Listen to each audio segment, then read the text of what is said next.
Hello, friends. Welcome to This Day in Jack Benny. I'm John Henderson. This episode is from October 26th, 1947. Previously on the Jack Benny program. Now quiet, everybody, while I make this shot. 4! Wow, look at that ball go! Yeah, right in the woods. What a slice. Oh. Well, come on, Rochester, let's look for it. Oh, Jack, you'll never find us. I'll find it, don't worry. I'll join you on the fairway. See you in a minute.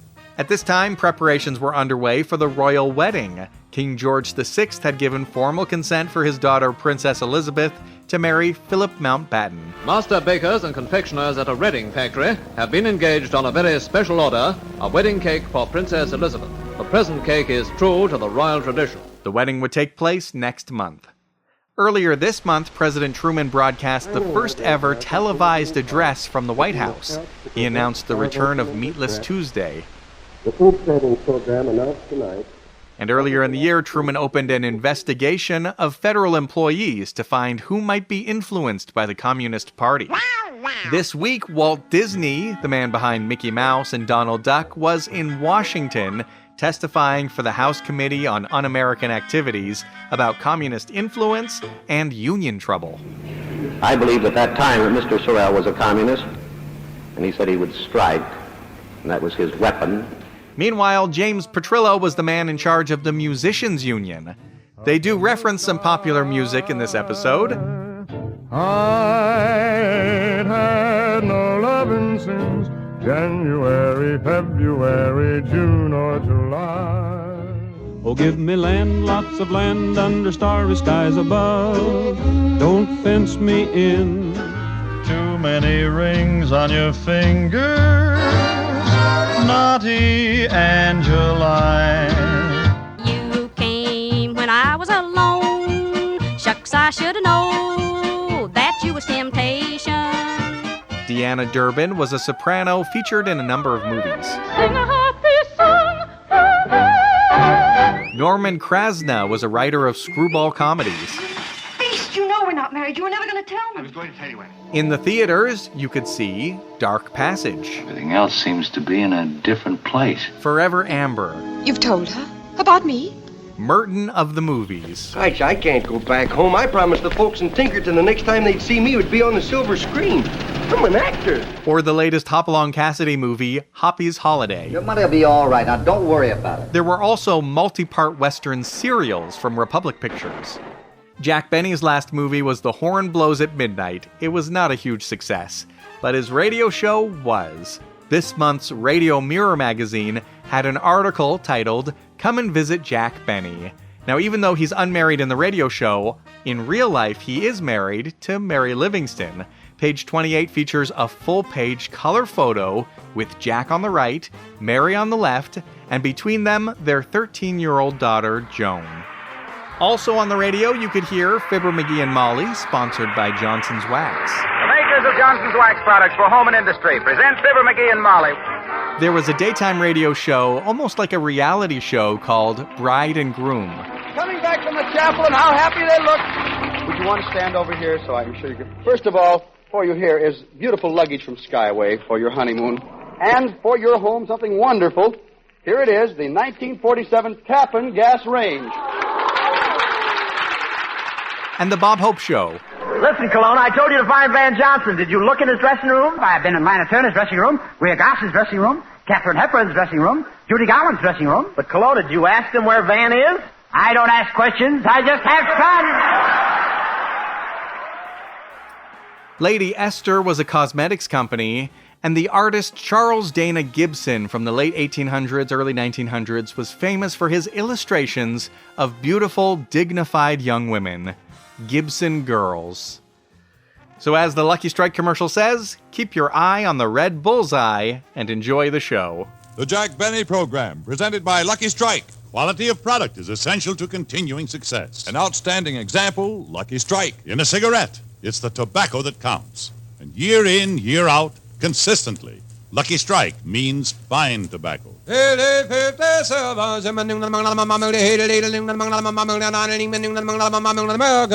Lucky Strike presents The Man Who Knows. Mr. John Cummins of Cynthiana, Kentucky, has sold basket by basket over 79 million pounds of tobacco at auction. He recently had this to say. I've sold tobacco at auctions for over 19 years. In all that time, I've seen the makers of Lucky Strike buy fine tobacco. Tobacco that's got quality, real quality. I've smoked Lucky's myself for 22 years. Year after year, independent tobacco experts like Mr. Cummings can see the makers of Lucky Strike consistently select and buy that fine, that light, that naturally mild tobacco. Remember, LSMFT, LSMFT. Lucky Strike means fine tobacco, and fine tobacco means real deep-down smoking enjoyment for you. So smoke that smoke of fine tobacco, Lucky Strike. So round, so firm, so fully packed, so free and easy on the draw.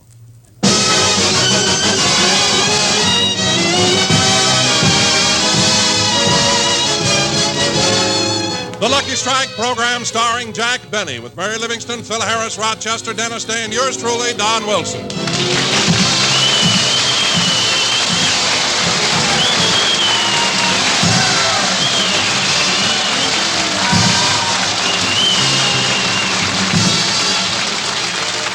Ladies and gentlemen, last Sunday, Jack Benny went out to Hillcrest Country Club to play golf, and on the 7th hole, he hit a terrific slice into the woods and lost his golf ball. But that was last week. So now, let's pick up Jack and Rochester and see what they're doing. Now, let's see. The ball came to the left of this bush, which means it probably hit that rock on the right and bounced off at a 30-degree angle, which would put it No, we looked there Monday. Oh, boss! Boss! Yes? It ain't up in this tree. Can I come down now?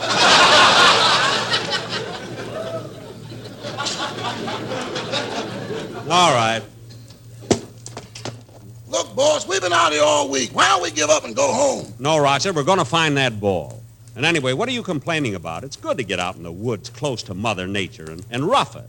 Maybe so, but if President Truman found out we ate that gopher on Meatless Tuesday, we're in trouble. Oh, I don't think we need to worry. They won't start another investigation just for that, I don't think. Now, let's see. The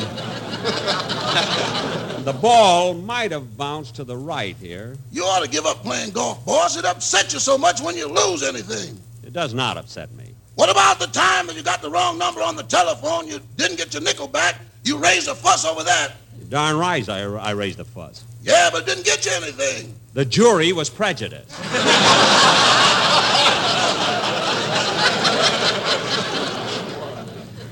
Now, let's see. If I were a golf ball, where would I go? The ground is softer here. Maybe if I... What's that? What's that? Oh, it's only a dog. Here, doggy, doggy. Hey, boss. I think we must have wandered far away from the golf course. Why? This dog has got a keg of brandy around his neck. Oh, that. Well, the club had to fix up a dog like this when Phil Harris joined. Run along, doggy. We're busy. Run along.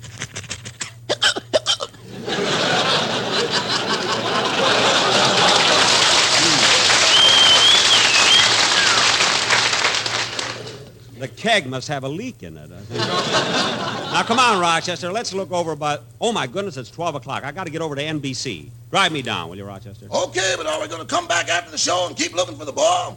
Well, no, I don't think so. Then I better take down the tent. Yeah. And don't forget to notify the post office we're going back to our old address, you know? Come on.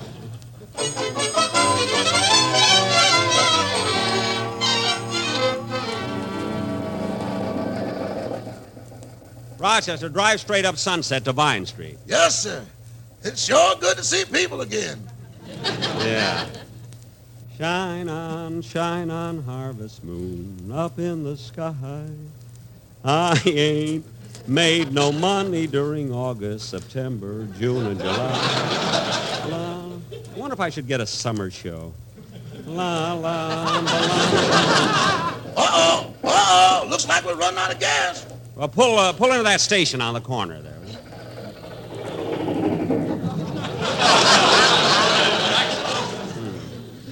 The attendants seem to be busy. Oh, look, Rochester, there's Norman Krasner having his car filled.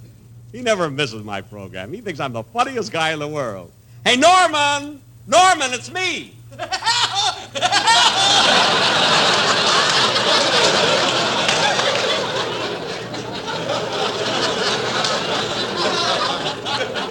He's wonderful. Honk the horn, Rochester, so we can get some service. Shall I fill her up, sir? 2 gallons, please. Oh, hello, Mr. Benny.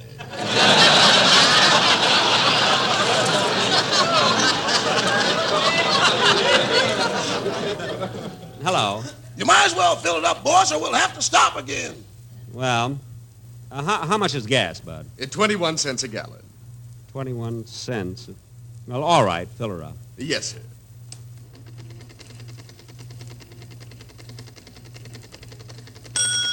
$21.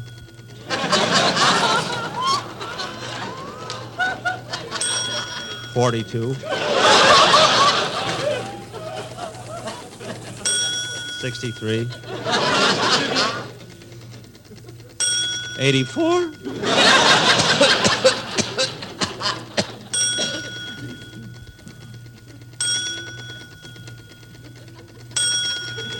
Well, that fills it up, Mr. Benny. Shall I... Mr. Benny. You loosen this collar, I'll go get some water.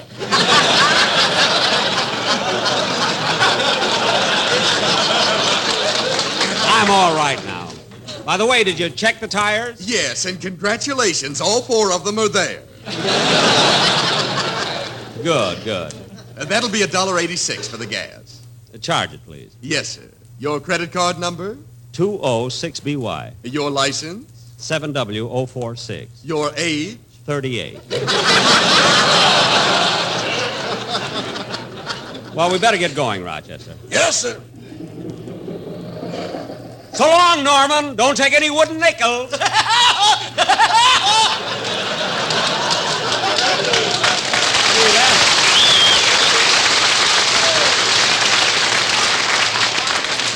That Norman has a great sense of humor. Now, hurry, Rochester, or we'll be late. Huh? Okay, I got the radio in the car fixed. You want me to turn it on? Yeah.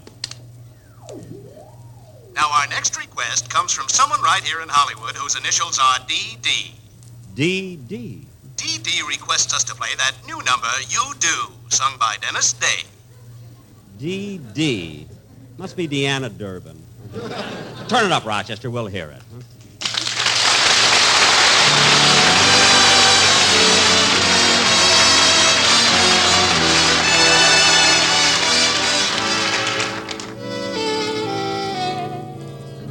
Who knows how much I love you, you do.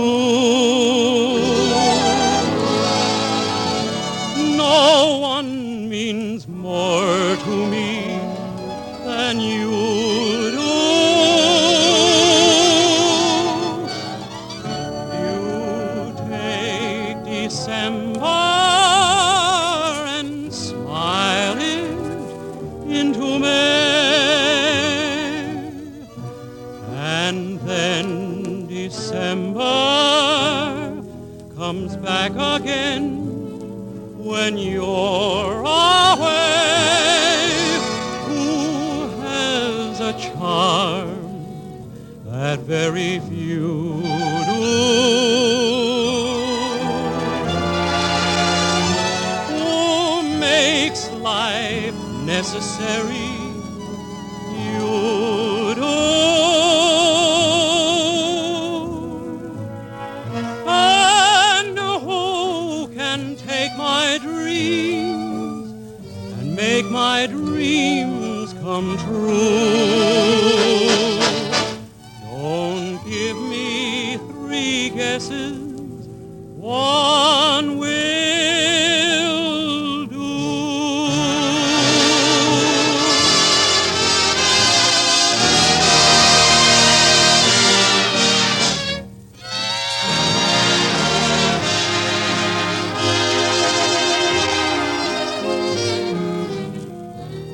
No one means more to me than you do.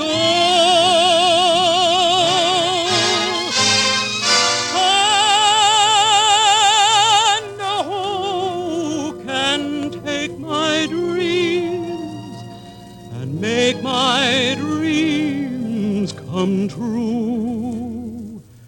Ooh, don't give me three guesses, one will do.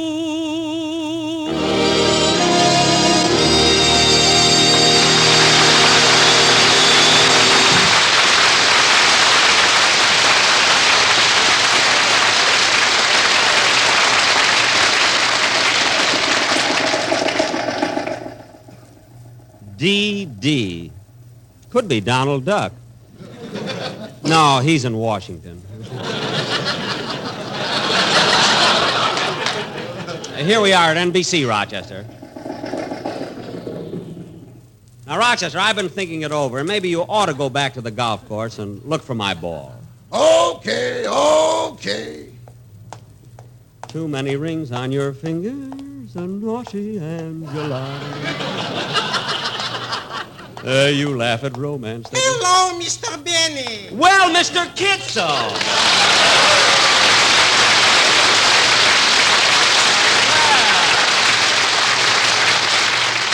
Say, I haven't seen you in quite a while. Are you still working at the drugstore? No, I lost that job. And it was a little bit your fault. My fault? Yes, I'm always listening to your show. And on your program, the man is saying, keep your eye on the red bull's eye. Uh-huh. So one day, while I'm keeping my eye on the red bull's eye, Yes? somebody stole the cash register.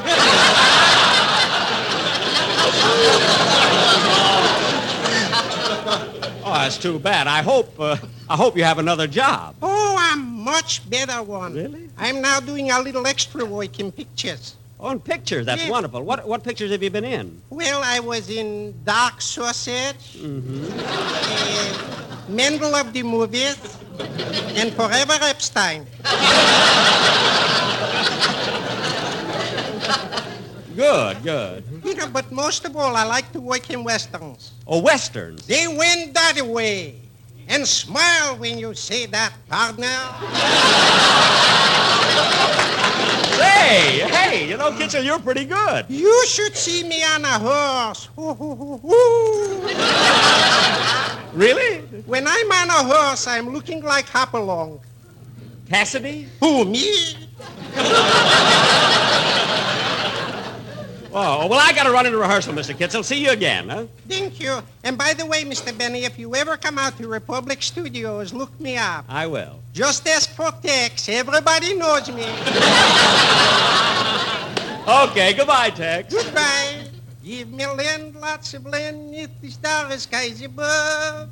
They went that way.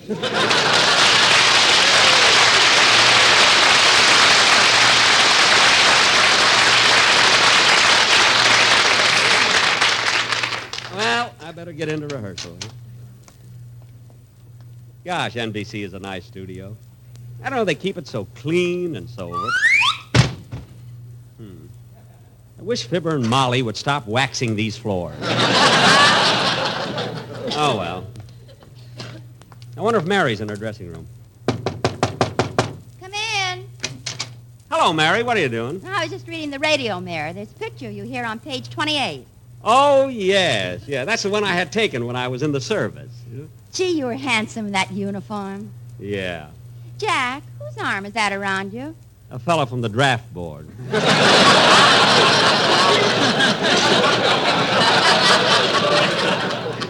He didn't turn me loose till we got to Europe. Say, what are all those letters over there? Fan mail for our show. Fan mail? That's the biggest batch yet. Any for me? Yes, a bill from Lady Esther. No. And Jack. What? I got a letter from Mama, too. I must read it to you. A letter from your mother, Yeah. What does the cure for the hiccups have to say? Go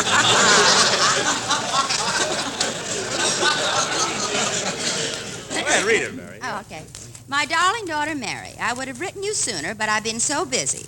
2 weeks ago, your Uncle Lou and Aunt Ruby dropped in on us from Seattle, and we had to put them up in the little guest house in the back.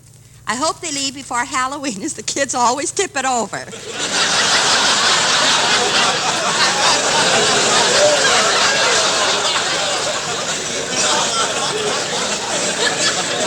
like that? And Mary, it makes me very happy to tell you that your sister Babe is getting married next Sunday. Babe's getting married Sunday? This week will be a busy one for her. Tomorrow, she's quitting her job. Tuesday and Wednesday, she'll buy her going-away outfit. Thursday, she'll have the final fitting on her wedding gown. And Friday, she's making reservations for the honeymoon. Well. I hope she doesn't oversleep Saturday because that's the only day she has left to find a man.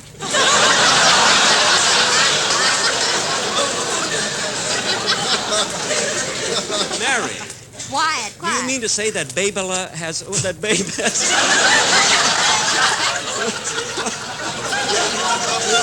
Quiet, Jack. There's some more. Oh. Last week, Babe was helping her father weather strip the house. They were on the 3rd floor, and Papa was hanging out the window while Babe was holding him by the feet. And now Papa's in the hospital. How did it happen, Mary? Read on. While Babe was holding Papa out the window, her ex-boyfriend passed by. They had an argument. And Babe thought he said, "Drop Dad."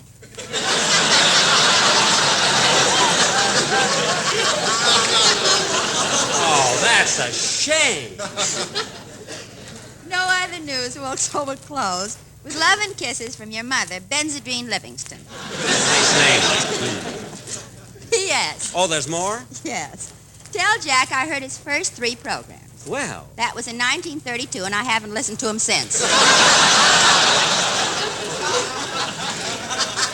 Your mother thinks she's so smart because she used to be a Gibson girl. Now, come on, we better get over on the stage. Look out, Mary. Take it easy because these floors are very slippery, you know. Oh, I didn't have any trouble when I came in. Well, I'm warning you. They've just been waxed, and the first thing you know, you're...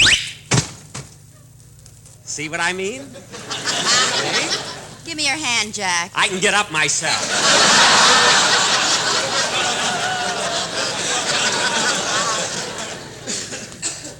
I hope Phil's here. Let's go in. We won't rehearse anymore, gentlemen. That last rendition was exactly as I wanted it. And before you leave, I'd like to compliment each and every one of you upon your dignified conduct here this afternoon. Now, you may go now, and I would appreciate it if you would leave quietly.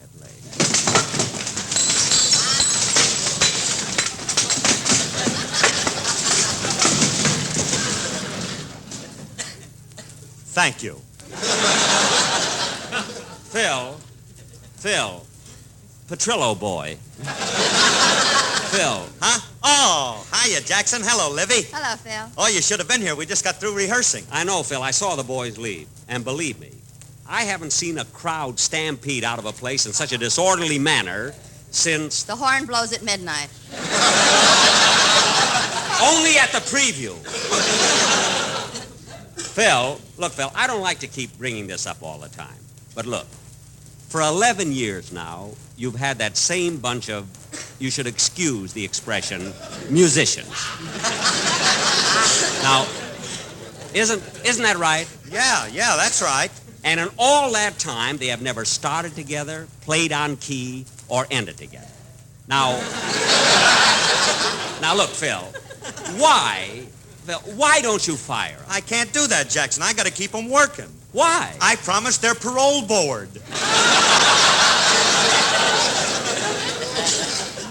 Oh, well, I don't care what you promise. I don't want those guys around me. They make me nervous. My boys? Certainly. Oh, don't worry about them, Jackson. They wouldn't hurt a flea. I know. That's why they have so many of them. Anyway, Phil, I don't mind. Look, I don't mind if they stay on the program, but at least make them look presentable. You know, when they're out on the stage. Socks? Shirts, too. I mean, that's all I ask. Well, I agree with you, Jackson, but it takes time. Look how long it took me to get them to wear neckties. Well, Frankie still doesn't wear one. Well, that ain't my fault. I tried everything. I even gave him a spinal. A spinal? To put a tie on him? What's Frankie got against neckties? He don't want nothing around his neck since he had that unfortunate experience under a sturdy oak. What? I told him 1,000,000 times, when you change the brand on cattle, cover up the old one. But, Phil, if they hanged him, how did he get away? Sharp Adam's apple. Phil, please, look, I'm serious about your band. Now, look, say, Jack, I have a suggestion that might fit in about... Oh, hello, Don. What are we going to say? Well, I was just going to suggest that if you don't want the studio audience to see how bad Phil's orchestra really looks, I'll be very happy to sit in front of them. Well, thank you. No, you've got a good head on your stomach. I appreciate it. But, Jack, in one way, I think you're very lucky. Lucky? What do you mean, Don? Well, since you're stuck with Phil's band, you can take consolation in the fact that you do have a great quartet. Yes, Don, at least they... What? You mean the Sportsmen? Yeah. And, Jack, since next Friday is Halloween, I thought it would be appropriate if the boys did something in the Halloween spirit, and you can join in. Me? Yeah, sure. Oh, that'll be a lot of fun. What's the name of the number, Don? Well, it's called the Ghost Dance. The Ghost Dance. Say, that is good for Halloween. Come on, let's run through it. Okay, take it, boys.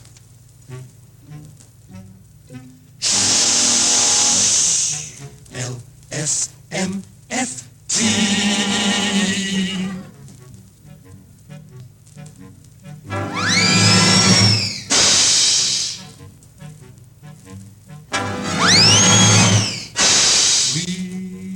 We are the goblins who know where the warm breezes blow when tobacco leaves grow. LSMFT, that's the smoke for me. So take a tip from the ghost. Use tobacco they toast. It's the one you like most. Puff off.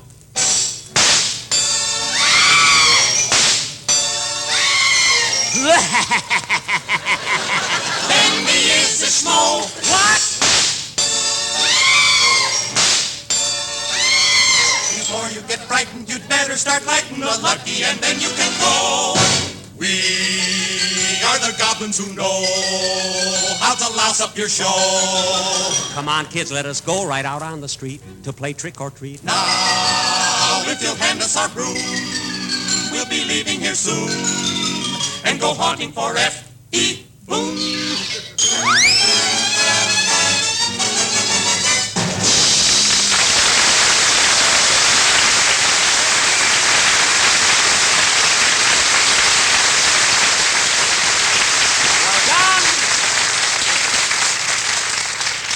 This time, I must give the boys credit. They really prepared something great. Really, it was very good. It scared me silly. Huh?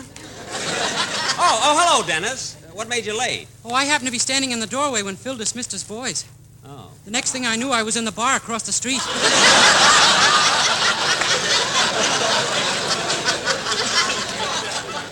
Well, Phil's boys are a little rough. Yeah, they tied me up, threw me on the ground, and stuck a hot iron on me.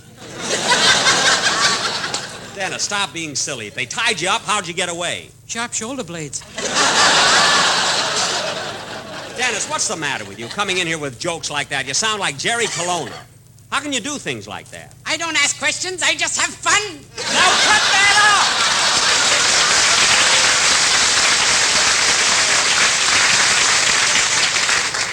out! Jerry Colonna. Say, Jack, that reminds me. Did you read about Bob Hope going to England to do a command performance? Yes. You know, that ought to be exciting, being in England at this time. Oh, by the way, Jack, did you get a reply to the letter you wrote King George regarding the royal wedding? Yes, but he said they wanted a whole orchestra, not just a violin. Can't understand. I was willing to go just for expenses. You know, Mary, I was thinking, it must take a lot of planning to get married in England with the shortages and everything. I mean, even for a princess. Why didn't she get married on the bride and groom program and get a mixmaster?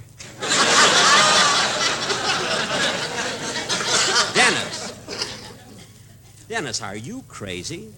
Are you out of your mind? Princess Elizabeth is of royal blood. Her father is the King of England. Her grandfather was the King of England. Her great-grandfather was the King of England. A mixmaster is a mixmaster. Oh, for heaven's sake. Jack, put down that branding iron. Well, he drives me nuts. Now, let's sit down and get this rehearsal started. Jack, you're acting awfully irritable lately. Oh, he's been like that ever since last Sunday when he lost that golf ball. Well, Mary, that was a new golf ball. I only hit it once. Go on, you lost it on the 7th hole. I still only hit it once.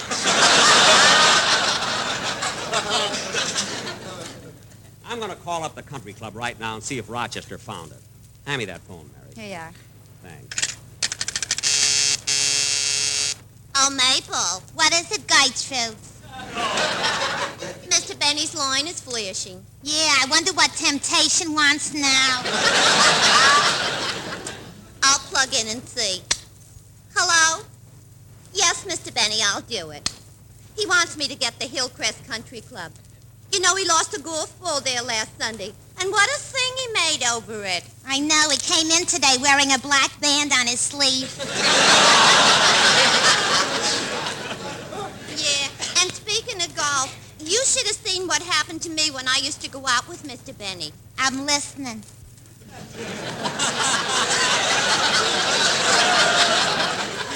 One night he took me and my mother out to a driving range. I didn't know he was such a rotten golfer, so I let him drive a ball off my nose. You did?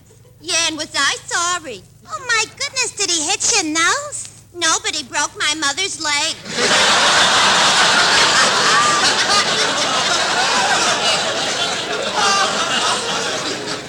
I wondered why I missed her at the Palladium.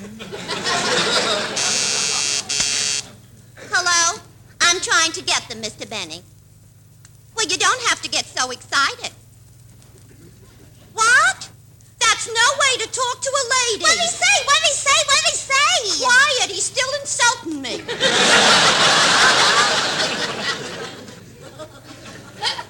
Are you through, Mr. Benny? Are you through?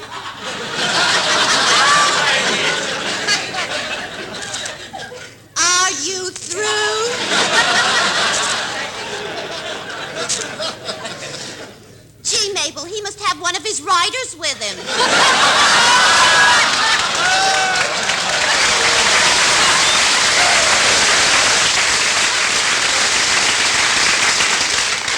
I'm sorry, Mr. Benny, but the line is busy. Operator, Gertrude, Snooksy. Oh, well, if Rochester found the ball, I guess he would have called me. Gee, maybe I was too harsh on Gertrude. After all, she and Mabel just sit there in that little room by themselves all day long. I wonder what they talk about. Well, I guess it's none of my business. Come on, kids. Let's get on with the rehearsal.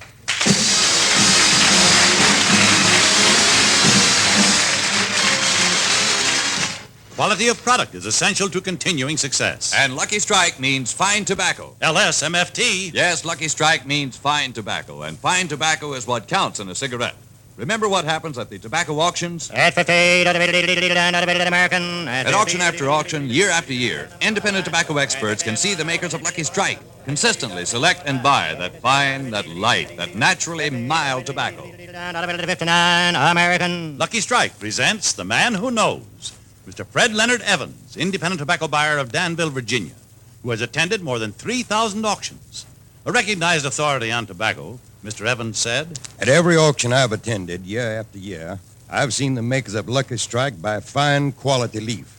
That fine, ripe mellow tobacco you can't beat for top smoking quality. I've smoked Lucky's myself for 19 years. So for your own real deep down smoking enjoyment, remember, LSMFT. Lucky Strike means fine tobacco. First, last, always. LSMFT. Lucky Strike means fine tobacco. So smoke that smoke of fine tobacco, Lucky Strike. So round, so firm, so fully packed, so free and easy on the draw.